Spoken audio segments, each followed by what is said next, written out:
Now, Rock Talk with Mitch Lafon. Welcome to this episode of Rock Talk with Mitch Lafon and Alan Niven. We are talking to Chip Z'Nuff of the band Enuff Z'Nuff. Well, in fact, at this point, Chip Z'Nuff is the band Enuff Z'Nuff. They have a new album out called Brainwashed Generation. But before we get to that, bonjour, Monsieur Alain. How are you? I'm good. Good. I'm glad to hear. Now, next week, we are going to be talking to Al DeNova, and I had a chance to go over to his house. And it's funny because we were down in his studio, and there's an isolation booth there, and he pointed to it, and he said, he goes, you're a Bon Jovi fan, you know, that's where Richie and Obie O'Brien came when they did their guitar parts, or when they recorded the guitar parts for the live album. And it was like, come again? He goes, yeah, you know that album they put out like in 2000, 2001? I'm like, yeah, One Wild Night, right? One Wild Live or whatever. And he's like, yeah. Richie came up and they spent a couple of days here working on his tracks. I'm like, what? That's not what a live album's supposed to be. But of course, that's how every live album is, right? No, that's not how a live album should be. And I'll tell you, there was one point in my life, and it was after I'd seen the Doobie Brothers for the first time. And there was such a disparity between their live performance and their recorded performance. I decided that if I was going to find out what a band was, I'd look for their live album first and see if the band were, a studio confection or whether they really were a hot band. And my attitude has always been, if there's an absolute clunker in a track, then punch in and fix it. But ordinarily, my approach was always use the recording that you made on the night and don't screw around with it. And I'm very proud of the fact that with one of the bands that I worked with, Great White, that their stage album is pure. No fixes, no mixes. That's what they played on the night. Wow. And that's the way it should be. That's a great sounding album. But all right, I'm gonna play devil's advocate here. There is an album by a band, I think you might know them, called Guns N' Roses, Live Like a Suicide. How live was that? Well, it was pretty spontaneous in that they were all together recording demo tracks in the studio.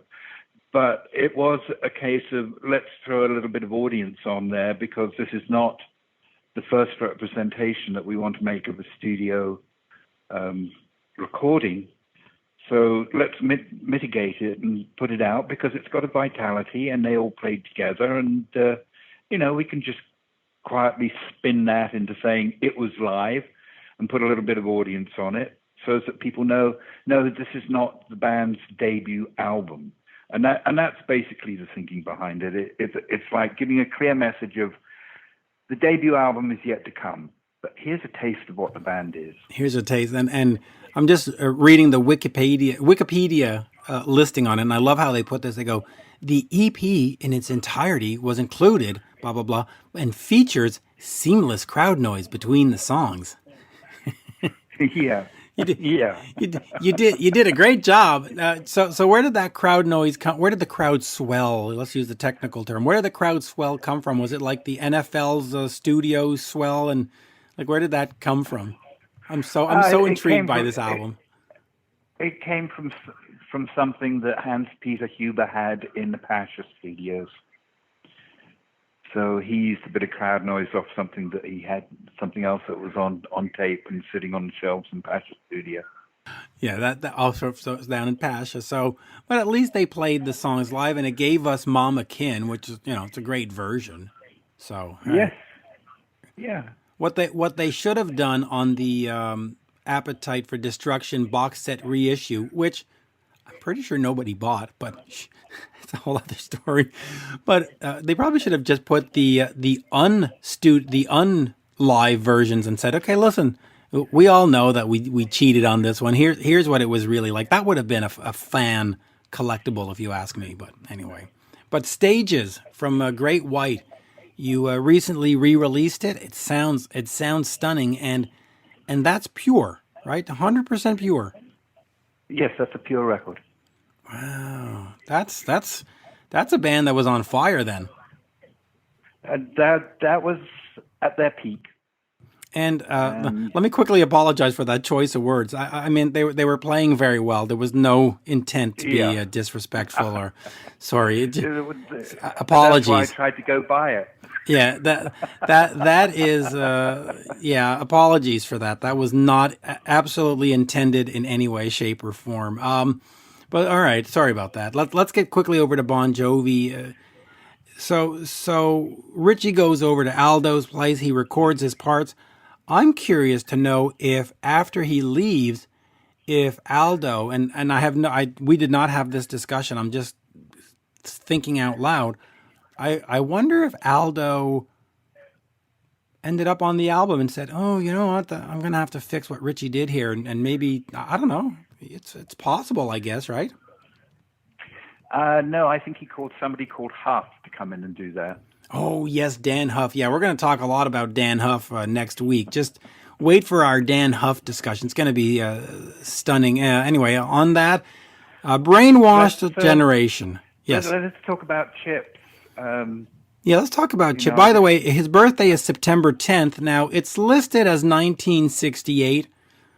I love you, Chip, but I'm going to have to think that's probably record company age. I'm just going to throw that out there. But yeah, September 10th, 1968 is his official birth date. Go ahead. Talk to me about Chip.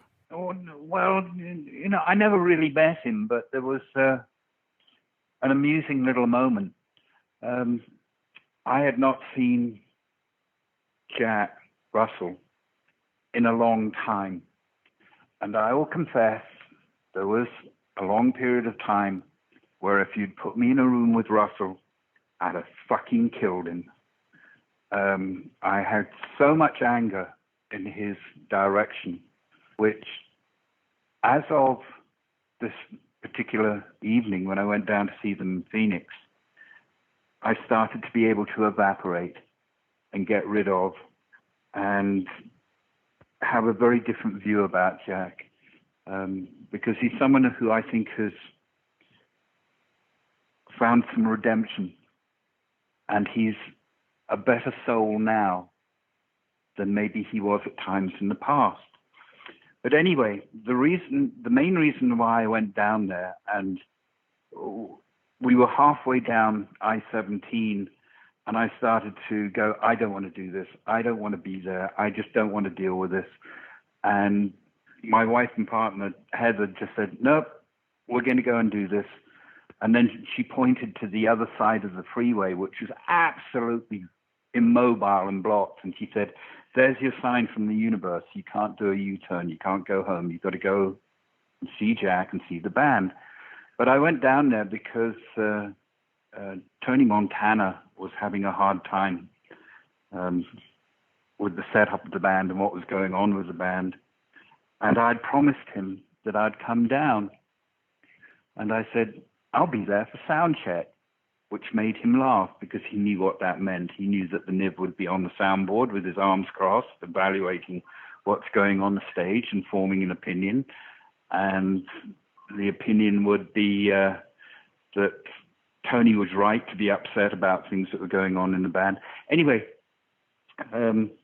before the set, Jack said to me, let's have a band meet after the set. And I said, you're on. You really want that? Because he knows that, I don't beat around the bush. And I watched the set. And I had to say his guitar player was just driving me nuts. He was playing all over the place. His feel was pretty much non-existent. When Tony Montana put a guitar on and sang a song and played the main guitar parts, Robbie Lochner was just not backing him like he should and playing it accurately. And I was really looking forward to having the band meet and pointing some things out. So anyway, after the set, I come into the green room, and the band are in there except for one. And then Robbie Lochner comes running in and whispers something to Jack and then disappears out of the room. And Jack turns around to him and he said, Robbie doesn't want to do the band meet. And I said, oh, well, I do. How about everybody else? And the rest of the band said, sure, let's talk about the set. So I gave some very succinct commentary on what I'd seen and the fact that I thought that Robbie was not being supportive or accurate or doing a good service to Jack. He was spinning around all over the stage and upstaging and downstaging and just, basically I wanted to get a shepherd's crook, go up on the side of the stage, stick it out, wrap it around his neck and pull him off the stage. He was annoying me so much. But anyway, while I was... I'm enjoying this. Go ahead. While I was making these points, this guy came into the green room and stood there, and I looked at him and I went, I don't know who the fuck you are, but I'm in midstream here. So if you're going to stand and listen and so on and so forth, just stand there and listen. And I gave my post-game analysis and made some very pertinent points about Mr. Lochner. And this guy walked out, and apparently he walked up to somebody outside and went and said to them, wow, Niven's in there really letting them have it, especially Lochner. And he said, but he knows what he's talking about. And that was Chip's Enough. Yeah, you see, Chip knows. Chip has an eye for talent, and it's kind of funny. But have you seen Robbie Lochner since then? Because this was like 2 or 3 years ago. Has he improved? Has he started playing with the band and not trying to be the solo artist? Montana tells me that it's a little bit better these days. That he learned something. Jack tells me that, armed with my support and. I told Jack, I'll go and find you another guitar player, no worries. But I think Jack had some talks with him, so I think it's improved a little bit. But no, I have not seen Mr. Lochner. And the thing that entertained me was that he stayed out of the green room, the dressing room, all night long after the set and hid and didn't show his face until I was walking out of the building. And I was kind of aware of that, so I stayed and stayed and stayed, and he still didn't come in. But he was hiding. He knew he was going to get it. That's funny, and I'm surprised that he didn't just take his lumps and say, "Hey, but hey, Alan, I'm doing this because this is what Jack wants," or "Hey, Alan, this is how music is in 2018," or but yeah, that's kind of that's it. And as if, and I know those songs quite well for certain reasons. Yeah. But no, he ran and hid. He wouldn't come and face me at all. Wow. And this is a guy who, before the show, I found this amusing. He was sitting like the king of the castle behind this large oval table, and grip and grin guests who were being invited in, and they were bringing in stuff that I hadn't seen in decades, old stuff that I'd forgotten existed, and promo records and colored this and so on and so forth, and the first album and what have you. And Robbie was sitting there like the king of the world, signing everything. Hey Robbie, can you sign my Once Bitten, please? Would you mind? Thanks. Exactly. He was signing everything. Going back to the beginning of the band's history. And I thought, well, that's kind of interesting. But the other interesting thing was he didn't have the grace to turn around to anybody and say, oh, by the way, this guy standing here is so-and-so, and he's been with them since the beginning. So I thought that was rather interesting, an interesting revelation of his attitude. And I'll say this: no, Robbie didn't win any good points on this one.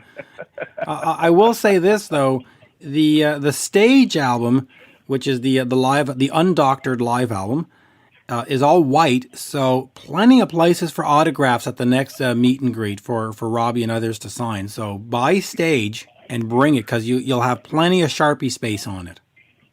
Plenty of Sharpie space for Robbie Lochner's wonderful autograph. And if you're lucky, he'll sign the entire front with just his name. Oh my God! Yeah. He'll just be the Robbie. Anyway, I don't know why I'm making fun of him. I've never met him, but Brainwashed Generation is the latest from Enuff Z'Nuff, and here's Chip to tell you all about it. Hey, take it away. Here's Chip Z'Nuff. We are speaking with Chip Z'Nuff from the band Enuff Z'Nuff. The new album is Brainwashed Generation. Lots of great guests on there. We'll get into all of that, but first and foremost, as we say here in Montreal, bonjour, Chip. Comment allez-vous? How are you? What a beautiful language you have there in Canada. I've always admired your strut, and I also love your wine and women. How can you not? How can you not? Let us get into the brainwash, but first of all, just quickly, the world situation with you being unable to tour, M3 Festival not being able to happen. What is sort of your take on that in terms of promoting a new album and releasing new music? Because you went ahead and released it. You didn't say, oh, I'm going to wait until everything's okay. You just said, okay. How has that changed your ability to promote it, not being able to go around and play a show at the Brass Monkey or at the whatever? The playing field's still the same. We're all wading in the same oceans, and obviously these are unprecedented waters because it depends how far you want to swim. The fact of the matter remains that we don't have a vaccine. There's no tours going to be happening right there. So for a band to go out and reach people, what do? Well, you got social media. We never had that before. When I first put the band together in the 80s, we weren't doing any of this stuff. There was no, we never even thought about that, to be honest with you. It was getting the Oscar Mayer Wiener wagon and take the band where it needs to go to reach people. And now that we can't tour and that's been severed for the time being, we'll be back out there again, folks. Now it's working social media and doing live streaming shows like we just did for the Monsters of Rock cruise in July, where you play a show and you reach 25, 30,000 people, which is way more you're going to reach doing that if you're on tour the whole week, playing venues and clubs, 500,000 seaters. So that's I think the name of the game now is find some streaming shows where you can go to with good sites like Larry Moran, Monster Rock Cruise, or the ones Metallica's doing with Foo Fighters. And get on those, and don't ask for any money. Just play the show, and do the best you can, and let people know you're out there. And social media will lift it. New records certainly doesn't hurt. I got to be honest with you. I know in my eyes, I'm a fan before anything else. When groups put new records out, I want to go get them. And our new record, it was record company Frontier said, we don't want to take time and hold it back. Let's put it out now. And I said, it's great. I'm ready to go play and do shows. At the end of the day, my legacy is going to be putting out records every single year. And Enuff Z'Nuff has got a lot of music out there. Well, I'll put us up to any band that's out there in the world. Not bragging, but as far as work and quality, profound, prolific songwriting, I think that we haven't fallen short. I don't think you've ever fallen short. And just quickly on the streaming, there's a band called Trivium. They did a stream through Twitch. They ended up having 20-some thousand tickets, or 12,000 some tickets sold, and they made $180,000. I mean, let's be honest. They're not an arena act, so they're not going to be playing the United Center or the Bell Center in Montreal with 12,000. They're going to be playing a club, and they're not going to be making $180,000 for one gig. So, there's some bad. But do you think we're going to start evolving? Like when this is over and we can go back to touring? Do you still want to do a stream and still have that ability to reach, like you said, 20 or 30,000 people in one shot? Or is it really going to be back to sweating it out in the clubs? Well, I have to be honest with you. Getting back to Trivium, I think they are an arena act. Maybe they're not right this minute, but I can go see them in concert, listen to their records, and obviously the live streaming show, looking how it did, that's a future arena act right there. And I believe that when it goes back to where we're doing stuff again, where we can play shows, it's not going to be a far way away. It'll be next year, and we all know that everybody's bitten the bullet. The Motley Crue tour, Those Def Leppard, those cats are going to wait. Rolling Stones, of course, are waiting. Aerosmith's going to hold back. Cheap Trick, what's the other one with Rod Stewart? That's going to be a big one. A lot of people want to see it. I think Blackberry Smoke's on that one too.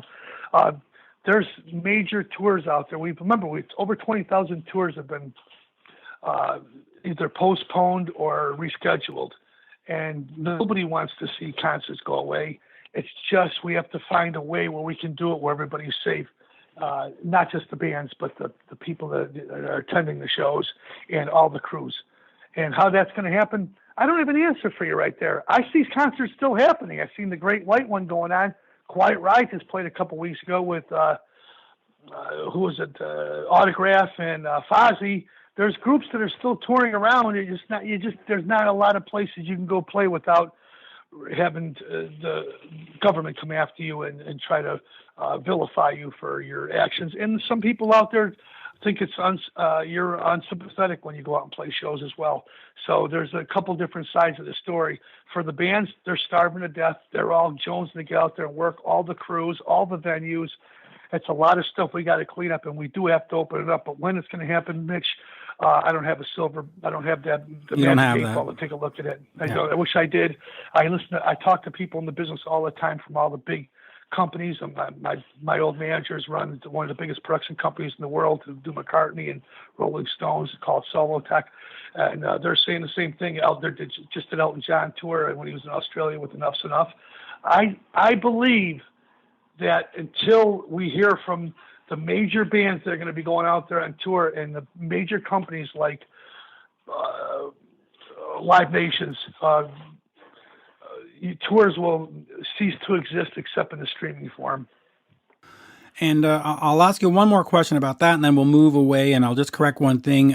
For me, Trivium is eventually an arena act. I don't think right now they are, but yes, they are talented enough, and Matt is definitely a proper frontman, so credit to Trivium. But when it does open up, and then we'll move away from this topic because we'll get away from the negative, but when it does open, do you see there being some kind of problem where, a lot of these clubs, 8 out of 10 clubs they say are going to close? The Staples Center and the United Center and the Coliseum, they're all going to be there. So Madonna and Kiss and Metallica, they'll have places to go play. But what about sort of the smaller bands that need, a Brass Monkey Club in Ottawa, that need a Rock Pile in Toronto, that need these smaller venues? If they disappear, what happens? It's open, but you got nowhere to go. Is there a concern about clubs not being there? Yeah, because you don't want everything to be owned by the big guy, and then that's all. There's nothing you can do. AEG and Live Nation, they grab the rooms, and that's it. I think it's healthy competition when you have independent people working at these venues. It's very important to our existence, and just to keep everything how it should be, fair in this system, which we call the system of music. That's what it exactly is, the business of music. I think at the end of the day you're going to find that where these little small rooms, they're everything. A lot of more bands need to play those rooms than they do that would play stadiums and sheds and arenas. So you're going to need those small little rooms, and when it opens up, it's going to be like the Wild West because there's so many bands out there. If you look at all the agencies, there's 30, 40,000 bands out there that want to go out and tour and play. So yeah, you're going to find a problem if these venues close up, but I don't think they're going to. And if they do, the worst case scenario is you're going to hear the big two or the big three going and picking them up, and they're going to own them, and everything's going to be run by a couple of different companies. Yeah, so it'll get back. It'll get back eventually. So let us get over to a Brainwashed Generation. You do have some notable guests on the album. We will, of course, talk about Donnie, but let us start over here with the drummers. Love drummers. I tried to drum when I was a kid. I tried to imitate Frankie Banali, and I tried to imitate Eric Carr, and well, I'm not Eric Carr, and I'm not Frankie Banali, so that didn't work out too well. May Frankie rest in peace. Talk to me about getting Mike Portnoy and Dax Nelson on this. Mike, of course, coming from that sort of progressive rock frame, the Dream Theater and stuff. How did that come about? And did you tell him, play a certain way, drum it a certain way, or just do what you do? Now, when you're playing with big league guys, and I've been so blessed to jam with some of the biggest cats in the world, okay? You never tell them what to do. You don't want to put handcuffs on a great musician. You want to get the best out of them. You want them to feel comfortable, like it's a producer's job. So when I got a hold of Mike Portnoy, who coincidentally happens to be my wife's cousin, first thing he said was, "We're family." He goes, "Usually that costs a lot of money to do something like this, Chip. I get paid very well." He goes, "But considering that we're family," he goes, "I'll do it on the arm for you.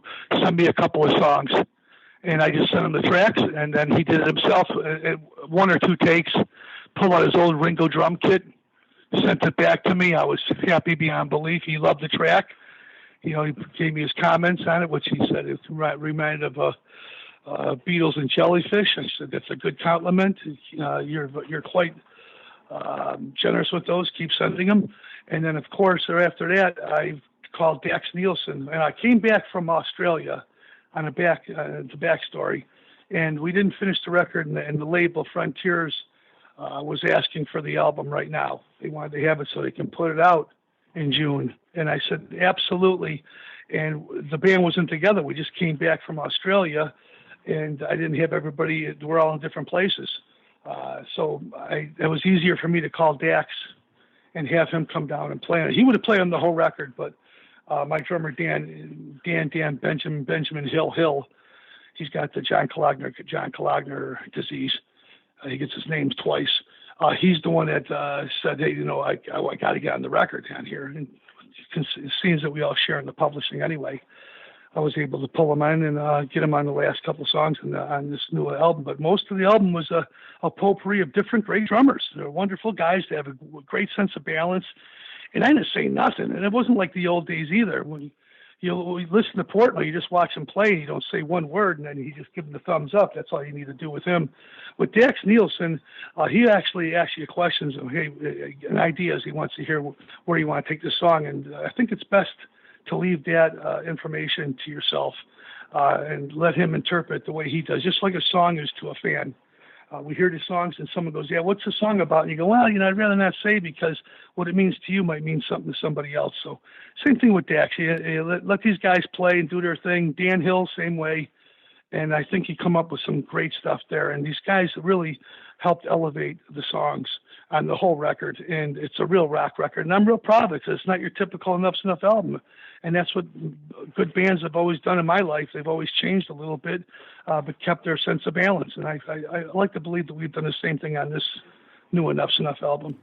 I think you have too. And all right, let's quickly talk about that, because with you taking over the vocals on the last couple of projects, there is going to be a bit of a change in the sound. At some point, or was there any time where you just said, "All right, this guy's not here, this guy's not here, let me go audition singers"? What was that decision for you to become the lead vocalist? Did you just say, "Fuck it, I'm going to do it"? Or did you say, "Oh, the auditions aren't working"? Like, do you need that other guy? Well, the other guy in my eyes is my brother, Donnie Vie. Right. That's the cat with the great pipes. But he's the one that told me 8 years ago when he left the band that if you're going to carry on the name Enuff Z'Nuff, you should go out and sing the songs, because at least people that know it's Enuff Z'Nuff. And so how has that been? Because I saw you at M3 last year at 2019, and yep. It was just phenomenal. I just thought it was a very authentic presentation. I thought it was just a very authentic delivery of the material. And it was great, but do you feel that as the singer, or is there a little bit of, and I know you're not shy, but is there still a little bit of like, "Oh, I'd rather just be the guy in the background playing bass rather than out front"? Are you a comfortable front man? I was never in the background because I always talked to the crowd, and I'm always in front. I always sang on all the songs, whether it was lead vocals or harmonies. I was always in front there, so I felt like Enuff Z'Nuff always had two front men, almost like Peter Gabriel and Phil Collins. But no, to answer your question, I probably could have looked around the country and got someone, but when you got the original singer saying, "I'm not going to do it, but if you're going to move forward, you should do it," I think that's enough for me to give me enough confidence right there to move forward and give it a chance. And listen, it wasn't easy in the beginning. Certainly was a difficult gig. And it's always challenging. I hail all lead singers out there. It's a tough job. But if you can do it and you can find the work, God bless you. And I think that I've worn the dress fairly well up to this point. I'm confident, especially on records that we've put out on our own in the last couple of years. Quite a lot of input as far as songs go, and also touring. I've had a lot of gigs under my belt. And, in the old days, we'd be traveling on a bus, and it'd be an ounce of cocaine. I'm serious. And there'd be, a quart of ether, and you'd have $1,500 to $3,000 of methadone pills. And just so much loudmouth soup, every kind of whiskey you could think of, and vodka, and every loudmouth soup that was available. And we were just living our lives vicariously through our favorite bands of the past. The Stones and the bands that partied a lot and burned the candle, Zeppelin and Queen. And then when you grow up and you get a little bit older, you realize that a little discipline never hurt anybody. At least my grandfather used to say that to me all the time. So those old tours, with Def Leppard and Cheap Trick, and I sound like I'm dropping names, and I am, because these are great bands that we played with. And you learn a lot of lessons watching these cats, how they handle themselves and carry themselves as men and as musicians. I think we've learned a lot. Still to keep going. There's not going to be many guys out there like me, folks. Sorry to say, the business has changed. You're not going to get any bands. The average life expectancy is 3 to 5 years. I've said it in interviews before, and it's the truth. And I've been proven, it's proven a fact through the years. For a guy like me to be out there, when you see guys like Jimmy Page and, the Foo Fighters and Foreigners and the Queens and the Cheap Tricks, it's a miracle that I'm still going, because those guys, it's a miracle for them. And they've had phenomenal success throughout their career. So for bands that have, been chasing the carrot for a long time and they're still out there doing it, the LA Guns, the Faster Pussycats, I hail those guys. It's just a tough little gig. I know, and I'm not going to say it's the right gig for anybody if you're a musician, but if you are, listen to as much music as you can. That's what I did. Try to find a style of music you like playing. So no matter what, even if it isn't commercially successful, it's satisfying to yourself. Yeah, and listen, the LA Guns do it so well that they have to have 2 versions touring the country. Well, that's it. Yeah, when I see that, and I go, that's a drag that could happen to a lot of different bands. It's sad. It's the way when we get together, nobody gears up a band for failure. So we all get together, we make records, and then when people move away from that, each other, and want space or want to try something different and new, they're vilified because they're not sacrificed themselves. But the fans and myself, I look at it as, well, I got those early records from those cats. They were all together. It was good. It was a nice little run, and they're all still continue to keep working and playing and making a living. If the product is good, I'm going to support it. And that's you just got to get it. You really, there's not enough time in the day to be slinging mud when you live in a glass house. You know what? I couldn't have said it better. And yeah, you know what? The bands that have had 2 versions, your Queensryches, your Rats, and all that, they should have had their house in order before. Anyway, let's move on. I don't want to debate the business side of it and stuff, but no, what we do, what you and I do love is, and the people that are listening to this program, they love the fact that we all support our bands. We support all the groups that we love. Yeah. Because they're not around forever. When it's done, that's it, folks. And it's the new wave that's going to be coming in. Who knows what that's going to be. Back in the 50s, it was jazz. 40s, it was swing music. In the 50s, it was jazz. And then it went in the 60s, started getting a little rock and roll. 70s, it was hard rock. Everything changed. In the 80s, all of a sudden, we have, death metal and thrash and heavy metal and hair metal. It's so ridiculous, all the names out there. We just smashed and smothered all the great music that we had out there to try to put it in different categories just to make money. And it was just a jag off in an office that was doing it. It wasn't the rock bands or the fans that were saying that. It was some guy, it was some journalist that goes, "Yep, we're going to call it heavy metal." Zeppelin, that's a reason why Led Zeppelin never wanted to be called it. They're a rock and roll band at the end of the day. Rolling Stone, rock and roll band. And then, we got all these different alternative came in. Those bands were alternative before there was fucking alternative out there, okay? The Stones, Queen, everyone, Beatles, they were all alternative before all of them. Yeah, and then now we got all these different names and places to go and people and things to grab onto, and no one knows the big potpourri of a bunch of a load of malarkey as far as I'm concerned. I agree. think that we need to. There needs to be a way where we, subjectively put those bands all together in one or two different categories. It's ridiculous what they have out there. I think essentially any it's rock. It's just rock. L.A. Guns, Cheap Trick, Rat, Queensryche, Dream Theater, they rock. That's it. We don't need all these other things. And you're right about supporting the bands. What I find amusing, and I'll use the sports analogy, is you love the Cubs or you love the Yankees, and then Babe Ruth disappears. Well, guess what? You still stay a Yankees fan, and they get a new guy. They get Don Mattingly, and then and they go on. At no point you go, well, Mattingly's gone, I'm not a fan of the team. And nobody ever does that. You love the Yankees, you stay with the Yankees. So, if you love Enuff Z'Nuff, or you love Rat, or you love L.A. Guns, you support and you stick with them and you stick with the guys. There's not many bands out there where you can hit all the guys and say, yeah, these guys came from the beginning. They're still together. I mean, a couple of them. They're very rare. I mean, even Kicks, maybe Kicks would be out there. Aerosmith. How many are out there? Really, every band's lost a guy or two. God bless them for one reason or another. Yeah, and listen, Aerosmith. We still gotta support your bands. Aerosmith have the 5 guys now, but there was a 3 or 4 year period where they had Jimmy Crespo and Rick Dufay, and they did stuff. And Cheap Trick, which we love, and they're celebrating, 35 or 40 years or whatever they're celebrating. Yep. They've got Dax in there. Nothing against Bunny Carlos. We love Bunny. He's a great, great drummer. But I love Dax being in there because you know what? It means the band continues, and I can go see them open for Poison, and I can go see them at the whatever club, and the music lives. So, God bless Dax. God bless all these people that come in. And well, you got Poison and let's not forget Poison and Motley Crue. They got the original guys still. That's pretty good. Right, but again, they did the switcheroo for a little bit too. They brought in John Corabi, they brought in Richie Kotzen. So this whole thing that it's not the band if so and so's not there. I mean, come on, shut up. It's enough. Yeah, as long as the band's performing, playing the songs, and you got a guy there, it's cool. We got a couple of guys. We got Alex Kane in the band. Alex put Enuff Z'Nuff together with me in the old days. So there's 2 out of 4 of us. That's something. That I can brag about a little bit. And the fact of the matter is, if you come see the band live, we're going to give you a good show. It's not like you're going to come out and seeing guys wearing Depends. And the band brings it every single night. It's a rock show at the end of the day, and we go in every single city, and we bring it every single night. You never see us mailing it in ever. Yes, and that goes back to what I said about M3.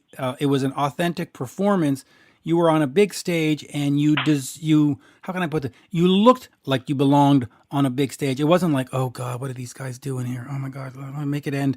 It was like, no, they're fucking owning this stage, and the fans are loving these songs. So good on Chip and the band for that night. Let's quickly just get over to Donnie Vie. I don't want to say it's the elephant in the room, but it's sort of the elephant in the room. He comes back, he does a guest vocal. The song sounds amazing, right? I mean, what's it called? Strangers in My Head. Great sounding track. And of course, you got to get him back. You got a reunion. You knew that was coming. So you did the song anyway. Talk to me a little bit about that and bringing him back and having him guest vocal, and then, of course, having all the criticism of, reunion tour, blah, blah, blah. Talk to me a little bit about that vibe. I think it was a wonderful opportunity. Donnie reached out to me and said, I got some songs. Why don't we do something nice together and maybe record a track or two? And I said, send me what you got, your ideas. And he did, and they were all terrific, by the way. And I thought Strangers was the one that really caught my attention for this record, because if you listen to this record, it's kind of conceptual in a lot of ways. There's talk about an elephant in the room. I mean, look what's happening in the world right now. There's plenty of fodder, a Brinks truck of subject matter to write about, and that's what the whole record is basically about, as opposed to an autobiography like past Enuff Z'Nuff albums. So I think we took a different approach on that one, or I certainly did. And when he brought me the track, I thought, this guy's still got the greatest pipes in the world. I just love him. I put him right up there. When I talk to Steven Tyler or Xander from Cheap Trick, they all look at him as one of the great guys out there from the past, and he hasn't been doing it in a while, but he doesn't tour a lot, but he puts out records, and they're fabulous albums. His new ones, Beautiful Things, is great. So when we were putting their album together, record company they had all the parts. The record was already turned in when Donnie called me. So I pulled the record. I went and called the label, called Nick Teeter over at Frontiers, he's the vice president. I said, can we hold up the record a second? I want to take the song up there and put another song on there. And he says, absolutely. And he was a little concerned that we'd have to maybe a problem with a contract with the song. I said, there's not a problem. No, we'll just go in there. We'll just lay the track down and we'll do a publishing within house. And we did the track, and it was great. And it was the second song on the record, actually, that he was on, because he co-wrote the first song, which is called Fatal Distraction. So there's a couple songs on there. We thought this is real nice for any of the diehard fans would love it, because we got a lot of new fans too. Since he's been gone, I've been touring around the country with everybody from Cheap Trick to Ace Frehley, Great White, Quiet Riot. He's going around playing shows all over the place. So I felt that maybe it was in our best interest to do something nice for the fans as well. And the record came out. It's done very good for us for no touring or anything. I think we've done very well, and if people want to get the record, it's in all the stores. Obviously, they have record stores. They're still out there. I don't see Rolling Stone was sold or Amazon or whatever. And by the way, yeah, LA, we were in the top 100 on Amazon for the first month. Wow! And LA Weekly named it Album of the Week. So let's not forget that, which is kind of cool. We've always been the critic. We've always been the critic darling. But to quote the great Herbie Herbert, Journey's old manager, who managed Enuff Z'Nuff as well, he said, Chip, don't confuse motion with progress. Maybe that's the case right there where, sales are nice. And it's sometimes when the critics are talking about a band, it means, sales might not be as strong as they would be for, your top 50 contemporary bands. But compliments are nice. We always love to hear them. The fans have spoken, though, and the ones that are getting the record hail it beyond belief. And I think it's a nice gesture on Donnie's part to come in there on the track, and also it opens up the door for future endeavors. Yeah, and we'll see what that is. And I will finish with these two questions. Just quickly, I love the credit. Ace Frehley, formerly of Kiss, inaudible lead guitar on track 7, which is Drugland Weekend. So he records this track and he sends it to you, and it didn't work, and so you just figured, I'll throw it in there anyway. I couldn't hear the audio. We were playing in Detroit. We were at, I think it was a Diesel, maybe it was one of those nice big venues. Could have been one of the theaters that was out there. It was jam-packed beyond belief, okay? Ace comes in 5 minutes before the show. He goes backstage. He's got his guy named Jimmy with him, ex-New York cop, wonderful guy. These guys just have living their life vicariously through their favorite guys, believe me, because Jimmy's just full of life, and he's loving the women that are at the shows. And Ace just wants to play the gig and see the people and get out of there, and get to the next city, wash, rinse, repeat. So I walk backstage. No, his band's in another dressing room, by the way. I go into the other room, knock on the door, I give it the old tink, tink, tink, tink, tink, tink, and Jimmy answers there. And the first thing Ace does is come up to me and give me a big hug. I knew that he was still loved. I haven't seen him in almost a year since the last tour we did. But we knew each other back from the 80s. And I said, Ace, I'm doing a record right now. I'd love the Spaceman to play on a solo. He says, Chip, send it to me and I'll play 4 of them. That's what he said. So I sent 1 track, Drugland Weekend, aptly proposed. A great title for a rock track for a rock guy like him to play on. And he loved that too. And when I got the track back, I couldn't hear any audio. The record company was pressuring me to get the record turned into him. And I had Neil Sean going to play on a track. I asked Nuna Betancourt. He said, "Yeah, Chip, I'd love to send it to me." I sent these guys a song to play on. I thought if we had a couple of big leaguers like that, it would really help elevate our perception. But when Ace's part didn't come through, it was too late to go back to him and have him resend it again. So I just went and I played it myself in a couple of minutes. I tried to do my best impersonation of Ace Frehley, and I'd say I got maybe a 7 out of 10. That's hilarious. Oh, hey, maybe next time. And of course, since you mentioned Robin Zander, I have to ask, just for myself and my show, when are you going to set me up with an interview with Robin? That would be very important. That's like getting an interview with E.F. Hunton. Okay? I know that those guys don't talk to anybody. But anyway, always. Now, Robin does take interviews once in a while. Robin's very good about that. Yes, I think right now he's enjoying his time off because next year that tour is rescheduled with Rod Stewart, and he's just keeping his pipes nice and healthy for getting out there and tour around the United States. And sometime I think it's going to be in May or June of 2021. So yeah, and he does have Robin a show Zander, coming when up. I do talk to him, I just sent Robin a track, by the way. I just sang on a song with John Anderson from Yes. Oh, wow. And he'll be putting it out in the next month or so. Also, the drummer Nico McBain from Iron Maiden is on the track along with Sean McKee. I'm singing on there, and I think Winger's on there, and I think Robin Zander is going to be singing on that track along with John Anderson from Yes. So I'm looking forward to that. That's going to be great. A song called Everything Changes is the name of the song. For what project? For John Anderson? For John Anderson, yeah. Everything Changes is the name of the song, and I think it's feedtheworld.org would be the site if you wanted to donate. Feedtheworld.org. Oh, yeah. And John's donating everything to that song on there. Jean-Lou Pontes is playing violin on the track as well. There's some really great musicians. I'm honored to be in a track with the great John Anderson, but having Robin Zander on there along with Kip Winger and the other illustrious musicians that are on there. I think Nathan East is on there too. He played with a bunch of heavyweights, most notably Eric Clapton.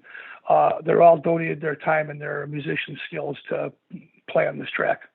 Oh, I can't wait to hear that. And on that, as we say here in Montreal, merci beaucoup. Thank you so much. Always a pleasure. And of course, folks, do pick up Brainwashed Generation. It came out in July, but it is still very much worthy of a listen. So go pick it up, and merci, Chip. Thank you so much. Hey, I'll tell you, Mitch, and I can add quickly, there's Yes. a lot of good bands that go out there and check out. Vintage Trouble. I love the Lemon Twigs. I think they're fabulous. Dirty Honey. There's good pop and good rock bands that are out putting out records too, as well as ours. So, support your favorite groups out there because we want to keep them around. It's important to have great music in our vocabulary. I agree. Thanks. And even if, and in some cases, if there's two versions of a band, just support them both, for crying out loud. Just support. That's all I'm going to say. Well, how about not slinging mud? Even if you don't like the other band, the other version of it, that's okay. Don't say nothing. Like Grandma used to say a long time ago, if you got nothing good to say, don't say nothing at all. I agree. There's a lot of just nonsense that goes on, especially online. Oh, I hate this band, or I hate that. I post stuff to Twitter, and every so often I'll be like, well, I hate that album. It's like, well, then don't answer. Don't reply to my tweet. Just leave it alone. But anyway. Yeah. At the end of the day, the two most important words are peace and love to me. Je suis d'accord. I am fully in agreement. Thank you, Chip. Merci, as always. God bless you and your family and everybody out there in Canada. I can't wait to come out to your beautiful city and country and hang out and bring some debauchery with me. Of course.